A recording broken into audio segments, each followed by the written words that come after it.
Një armë bërthamore është një pajisje shpërthyese që e nxjerr forcën e saj shkatëruese nga reaksionet bërthamore, qoftë ndarje bërthamore, ndarje ose bombë atomike, ose një kombinim i reaksioneve të ndarjes dhe bashkimit bërthamor.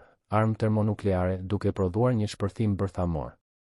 Të dy llojet e bombave lëshojnë sasi të mëdha energjie nga sasi relativisht të vogla lëndë. Armët bërthamore kanë pasur rendimente midis 10 tonëve, V54 dhe 50 megatonëve për bombën tsar, shi ekuivalentin e TNT. Rendimentet në kiloton të ulët mund të shkatërrojnë qytete. Një armë termonukleare që peshon vetëm 600 pound, 270 kg, mund të lëshojë energji të barabartë me më shumë se 2 megaton TNT, 5.0 petajoule.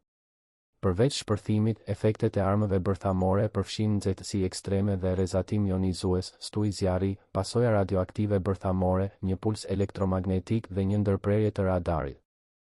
Armët e para bërthamore u zhvilluan nga Shtetet e Bashkuara në bashkëpunim me Mbretërinë e Bashkuar dhe Kanadan gjatë luftës së dytë botërore në projektin Manhattan. Prodhimi kërkon një kompleks të madh shkencor dhe industrial, kryesisht për prodhimin e materialit të zbërthyeshëm, qoftë nga reaktorët bërthamor me implante ripërpunimi ose nga implantet e pasurimit të uraniumit.